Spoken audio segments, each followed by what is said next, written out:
In the summer of 2011, I was commissioned to record the proceedings of a dance residency. Contemporary dance was not something I knew much of, or even cared about.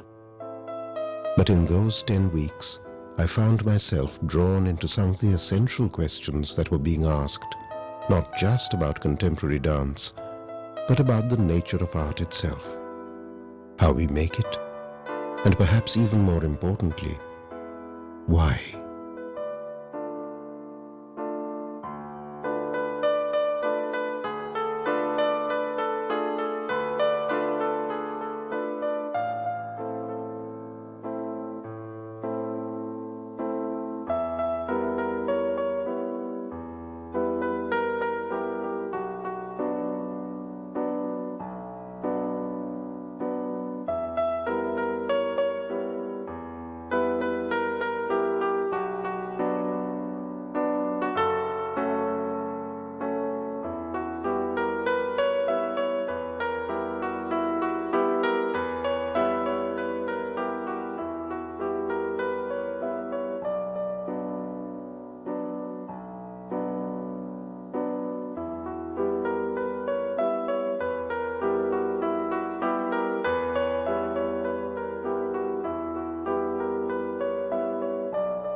Once I saw a runner, a sprinter on TV, and it was in slow motion, and it was amazing how the body disconnected and came back together, and you had a total different notion of how things can be related. I mean, it was like, yeah, you know, I think you can kind of rather either recall or imagine like how things can move apart and they have this elasticity. This kind of momentum of the fluid is in the body. So now put less water in it. So let go of a bit. This is a dance class. So you feel actually more articulation. You feel more articulation, which is something you can create in the body.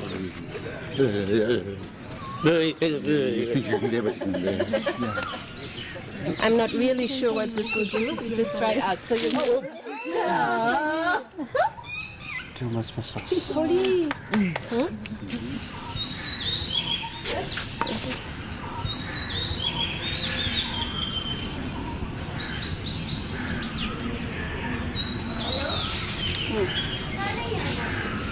The brain is swimming in the skull. Yeah, it's embedded in the fluid, which is kind of a nice image. The brain is swimming. And it extends all the way into the spine, no? It's all in a fluid, which is exactly like seawater. It's like as if we've never left the ocean, ever. The deepest part of who we are is swimming still. I grew up here, but the creation of this entity of an artist has pretty much happened in a Western context.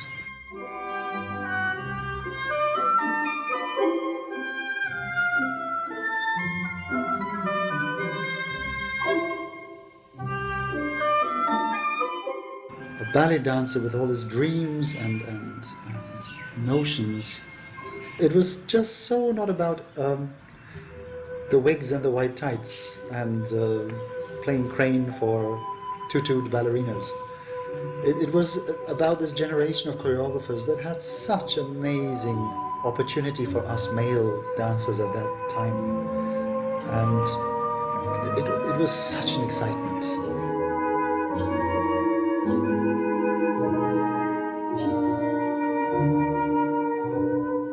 It took about 20 years almost before returning to India, stepping out of the plane in Kolkata and being hit by an air or something, a smell, something that made my blood know that I'd returned somewhere relevant. I remember crawling through the traffic of Calcutta, and it took about 2 to 3 hours to reach the club. And those faces coming at the car and peering into the car at me with more life than I'd ever known. It was, I felt like crying and running away. Yeah. And in some way felt that I'd hit upon the emptiness, the thing that never got addressed in the West.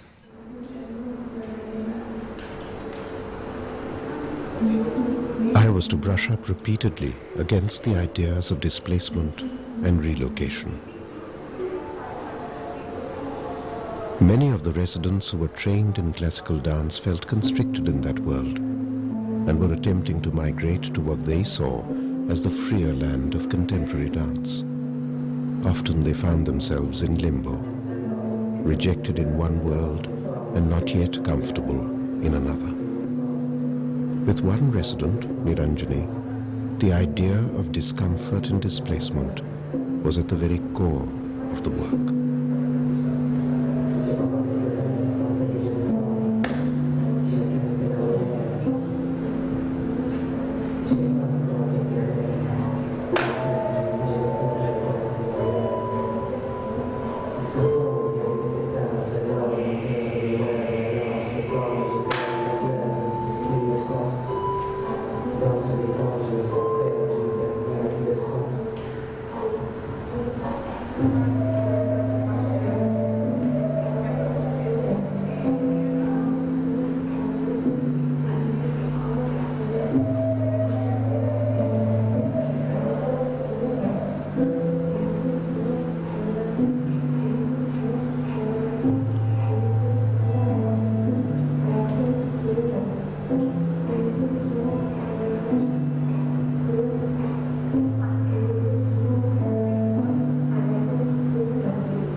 One sees that you're delicate and that you're a beautiful person. And you're, wow, so where did that come from? Interesting. And then rather than dropping it, stay with it and see what other material it might start entering and leaving that. And again you until it's fulfilled its role. It hadn't fulfilled its purpose at all. What is the moment about? Oh, it's just this thing of sometimes I just feel so much pressure that it has to come out. Yeah. So that's great. Niranjani's idea of release was, in movement terms, one of the cornerstones of the mentoring process. Again and again, I would find Chris and Victoria expand on the idea of release as the very basis of contemporary dance movement. In ballet, it was considered in the West like the base of everything. Yeah, I mean, if you had ballet, you had everything. And you had a generation of people that were very fashially bound. They were like, there's a kind of style of how also modern looked like and everything. And then all of a sudden you get people working with Billy Forsythe or whatever, and they're released. Yeah, I mean, and they can use the form in any way they want because they're released. Release for me always means also be in connection with the world. So what intrigues me with that is you have this clarity at some point. You're not just doing something which is for a while really nice, But also, you're already bored. And I'm bored now. Is this not release? But my emotion is there. Yeah. So means this from there, because we can feel the skin. So I mean, is that release of? It can come to release. Just hold your arm there. Hold your arm there, and you've now made it a little bit bigger. So you're not just squeezing it in. You're letting it out. That is already a form of release. And now imagine that the force goes there, and it goes there, and it actually travels around the world. It comes, yes. And Thank comes you. back here. And now you've connected all the world into your arm. The gratifying bits come in such small and such intense doses, and it can be a very small moment in one's journey of making a piece, for example, where something you haven't discovered so far presents itself, and it makes full sense to you.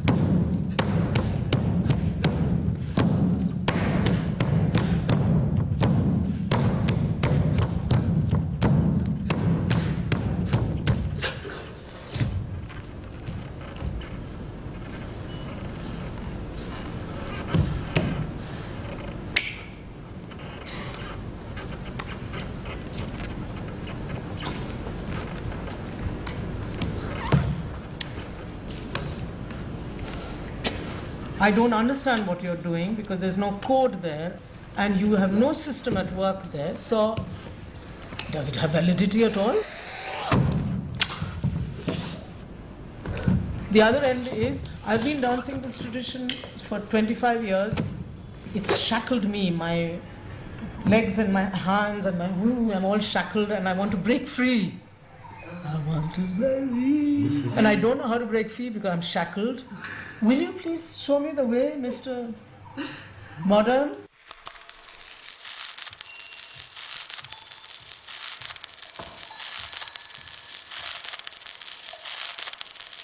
It was as if Mayuka's piece directly addressed Maya's provocation. Mayuka trained in ballet from a very early age and came to Odissi fairly late, after she relocated to India. She found that ballet and Odissi were in fact similar in the discipline they demanded, but that their centers of gravity were very different.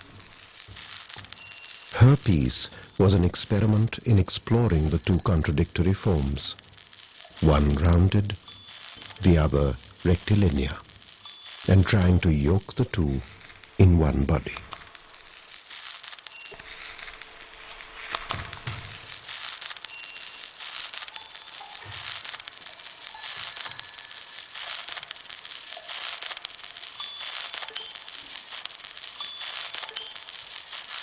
Each of these forms is a repository of extremely valuable cultural information.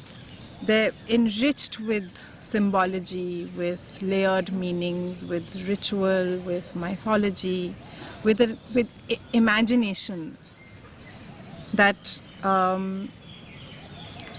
I believe very strongly need to be continued.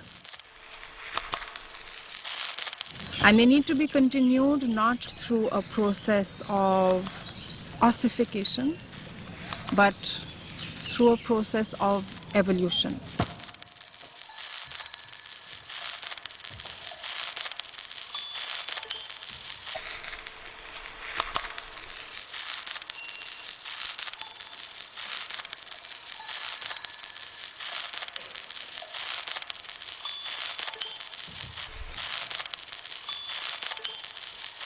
Reinterpreting classical form is just one of the challenges faced by contemporary dance in India. A second and perhaps greater spur is the need for relevance. What language do you speak to address your preoccupations as a contemporary artist? There's something about how it hides you and how this one white cap shows you in some strange way. That's the image I had when you actually described your piece. Yeah. I thought you were using the hats in order to take the reference away. Yeah. So then you only see the body. There was a very strong image for me from Mumbai 26/11. There was a guy who was fighting terrorists with a lathi. And at that moment he's trying to be strong, but he's crumbling. He will die for sure. It's a suicide mission. From there it started. Just because you're vulnerable, you don't lose your training,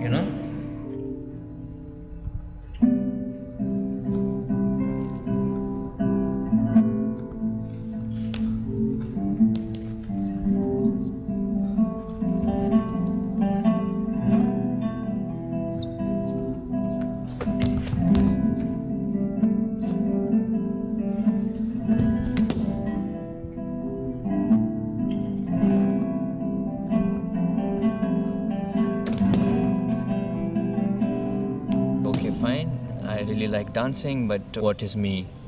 How can I find myself within a structure rather than just getting and going into fitting into someone else's structure? And that's what I'm battling from last 3 years.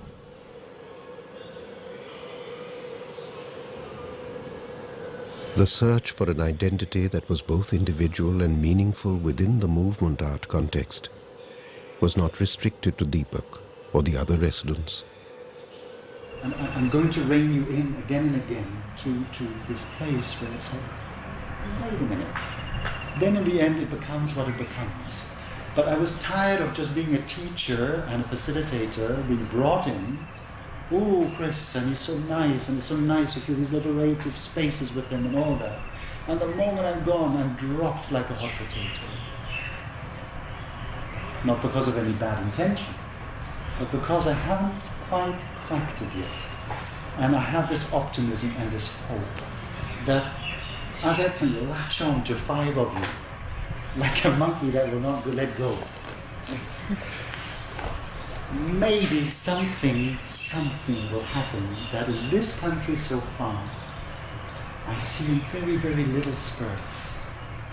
I'm not content with you making a little shift and then for the rest of your lives doing what you do.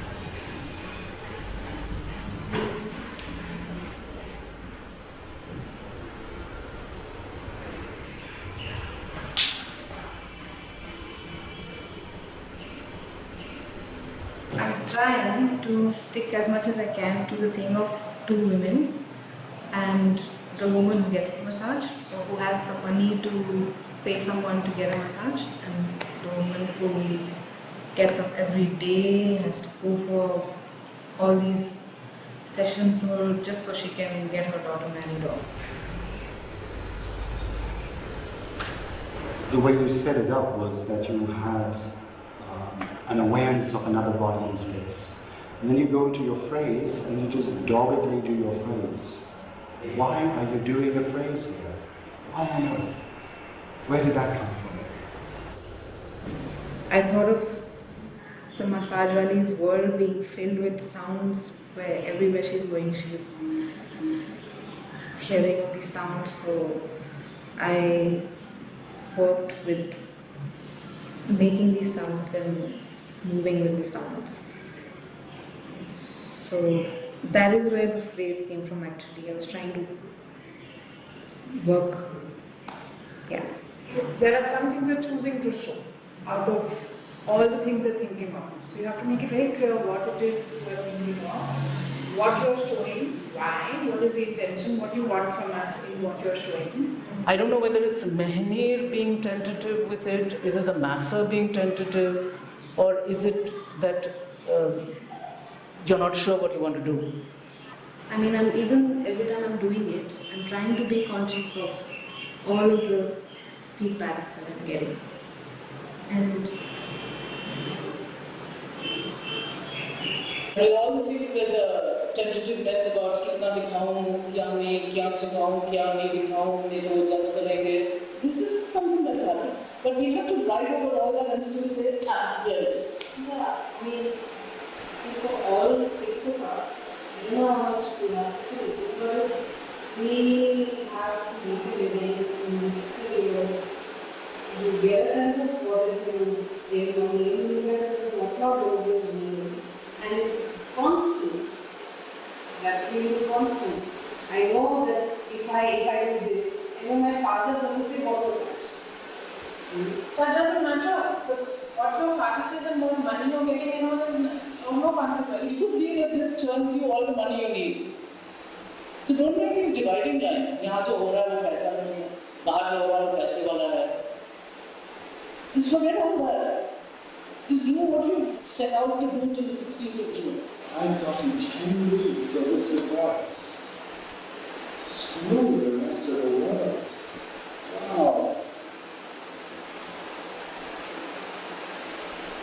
You know, the rest of the world could ask me then, what have you done 10 weeks? I was paid to investigate myself. Here, I can show you the money I earned for it.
For this kind of work, you need some sort of very strong seed of confidence, because you will go through lots of lows. You know, you will, in a way, not succeed. You will maybe have a performance which is really bad. You will have a performance where nobody comes. You know, you will not get the funding. You will hurt yourself. You will also have phases where you said, the last thing I want to do is move. You know, how do I go on with my work? So trust, in a way, that this is a part of it. Yeah.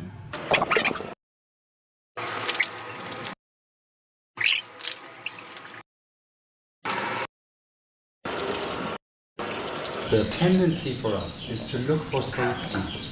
It means this. And it becomes, most times, a shallow pantomime. And the moment we actually loosened that, got more transparent with it, we all watching could imagine again what it is, what it could be, what is your truth.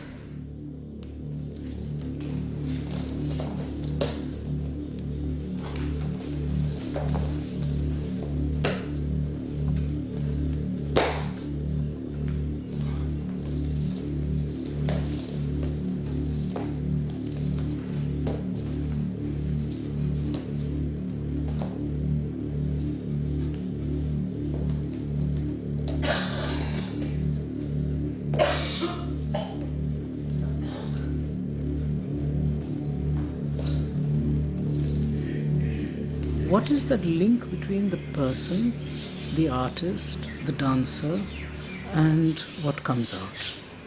There's all of that whole line, and from what you create, which bounces back into you, and then that cycle starts again. It's only after you've experimented and explored and made a lab of yourself, then you start saying, oh, now, what was my theme? Oh, it was torture, was it? The first mentoring session with Surjit was remarkable in the way Chris led him away from his broadly stated theme and into areas where Surjit could find fresh impulses for dance, what Chris called the juice. From all that, even one more way you go, you become the victim again. From the victim you go, no? And you have another place where the dancing starts from.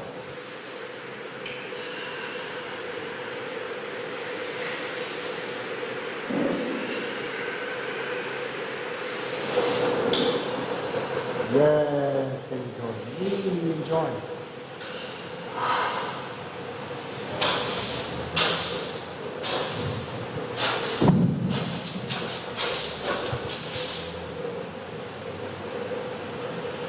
More than you can, more.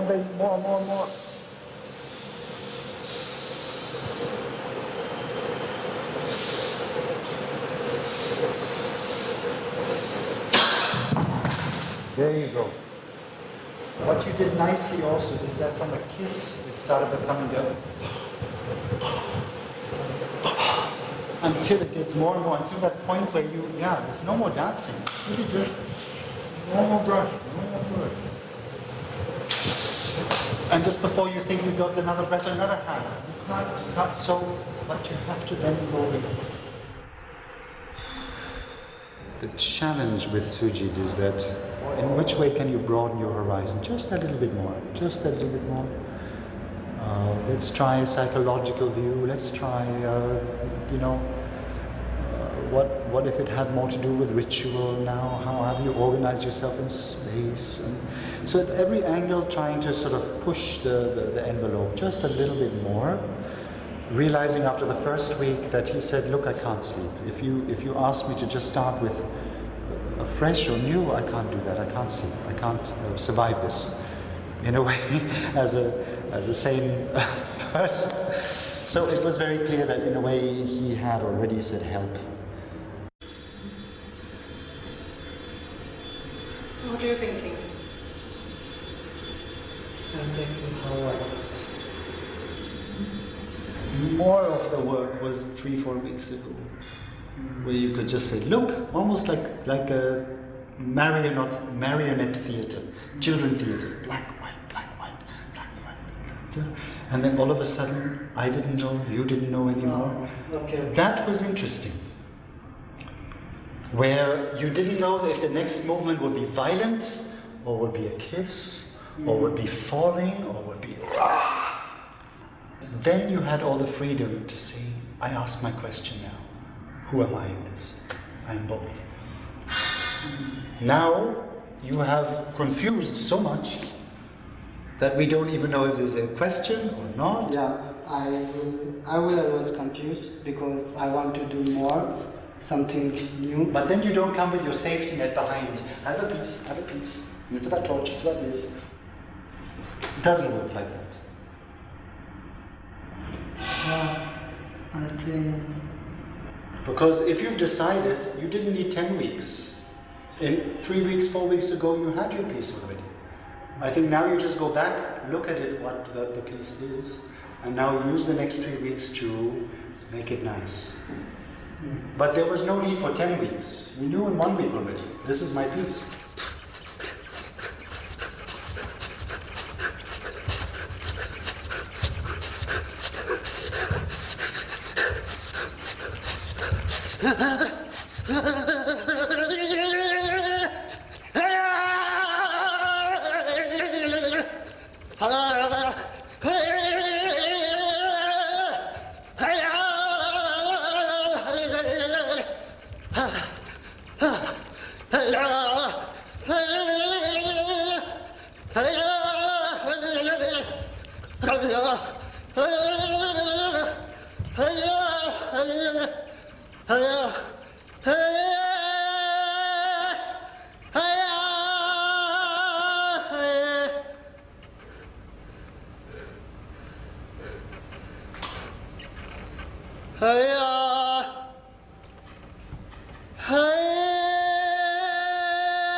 From the start, it was clear that the residency would question the very notion of how work was made. All preconception was bad. This dance is about fear. Continue. As Chris demonstrated in this exercise, titles and themes were artistic dead ends Slower. that precluded paths less traveled by. This dance is about a whore.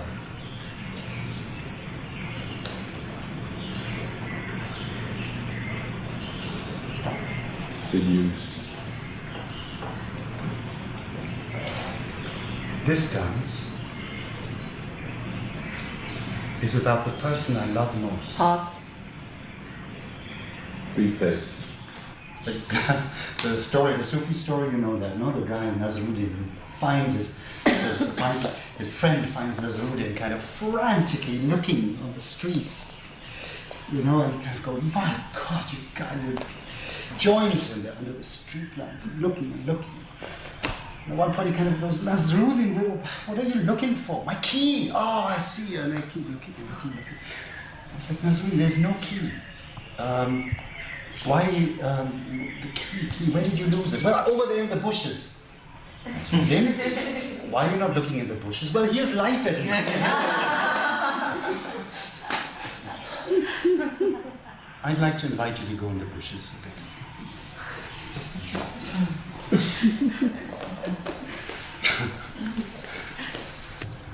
Actually, what this makes me feel like doing now is like taking out my project proposal and starting new. Almost. And I feel like saying, why do we have to write a proposal? No, absolutely. We've actually been talking about that. So can I do that? Yeah. It's okay, right? If I do that. Like, I can take that out, and I may arrive at it, but I may not. Okay. All right. Sounds good. Thank you. Sweetheart.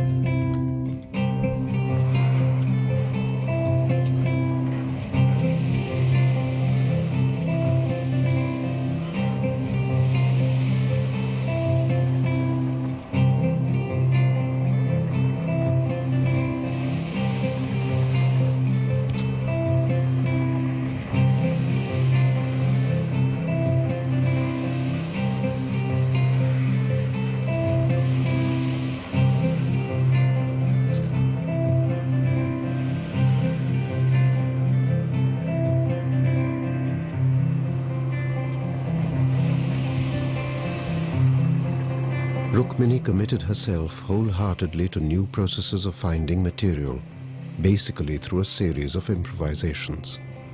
But how, I wondered, is improvisation recalled and made fresh in performance?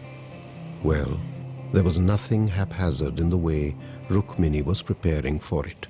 Because working on different things that make me move. So one I found was the actual physical initiation. So I videoed the improvisation. I watched the videos and I wrote it down because then a lot of it is accessible at once. I don't need to look at the video and rewind and fast forward over like 30 videos to find my second movement that I got from my spine or something. Once you know the phrases, as soon as you see them, you'll know which phrase it is. And then I came up with a lot of movement that will go down to come up. Like a sand, like an hourglass, like it goes down and then you flip it.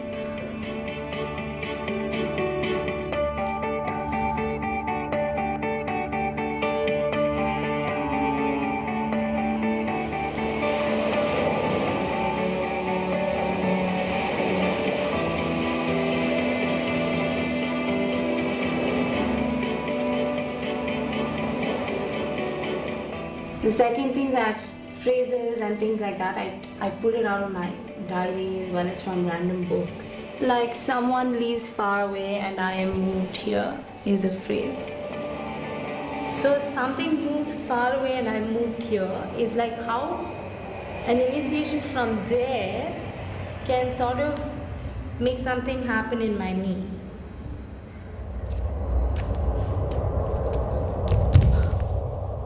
The third thing is shapes. The shapes are all things you see here, like the spirals or the hourglass, and I have ants here. For me, the image of the ant is sort of like traffic, where it just moves like this, like highway traffic, like it overlaps. So I'm just trying to see how the movement can overlap. Fast. Put your head here. Faster. Faster. Still see it. The test for release, when you finally know where you've given up tension, where you've given up your patterns that hold you and restrain you, that is the test. If you're in your bones, there's no end to the acceleration of movement. You're not even scratching any of it. Yeah. Let's try once more. I mean, really go fast.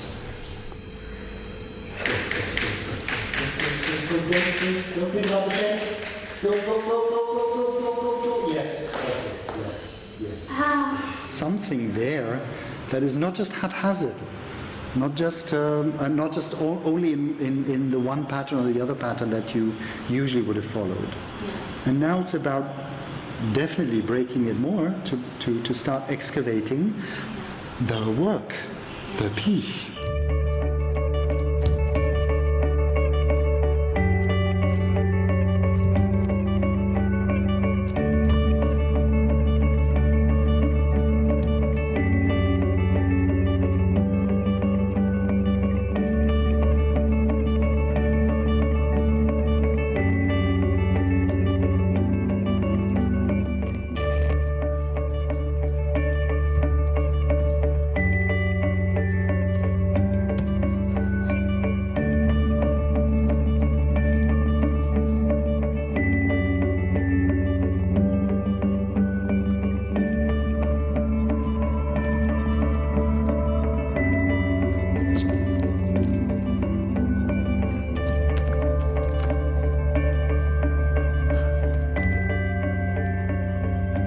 Because it's not just a physical process, if you're really going down that route, then it asks you, well, then give up that sharp definition of what you think a movement should look like, an aesthetic should be, you are like when you move and perform.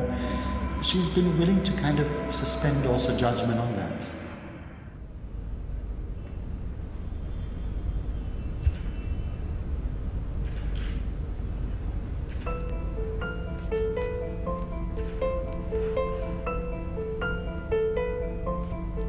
If there was one disturbing image that for me summed up the conundrum that is contemporary dance in India, it was this, of Rukmini's spiral movement. One part locked in tradition and classicism, perhaps even bound by it. The other, a new form of self-expression, struggling for acceptance. How I move today is very different from how my background in modern training, because my modern training is very classical. This is sort of the beginning for me, and I can obviously take this whole idea that I have found in this piece to the rest of my life's work. There's a brink and it's a bronk rather. It's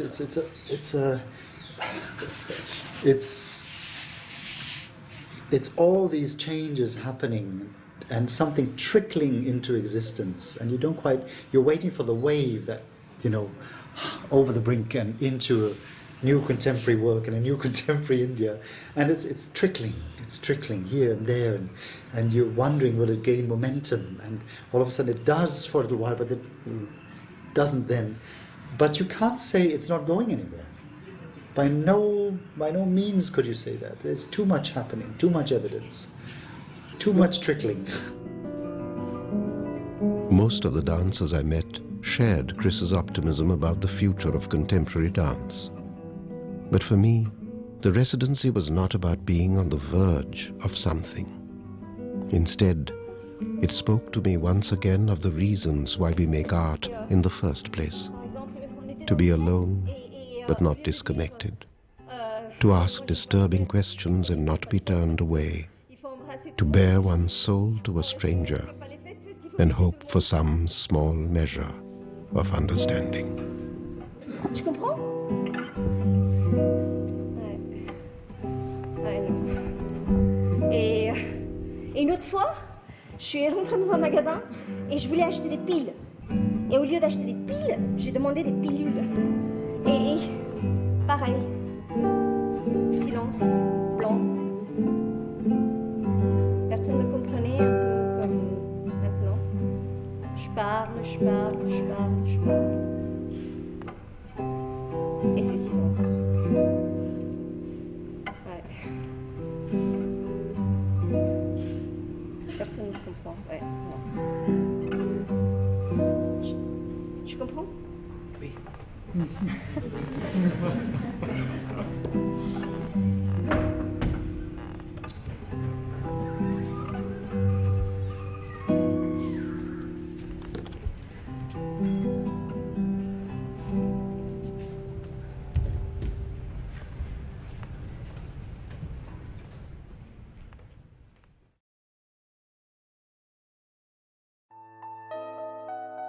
For poetry makes nothing happen. It survives in the valley of its making where executives would never want to temper. Flows on south from ranches of isolation and the busy griefs. Raw towns that we believe and die in. It survives. A way of happening. A mouth.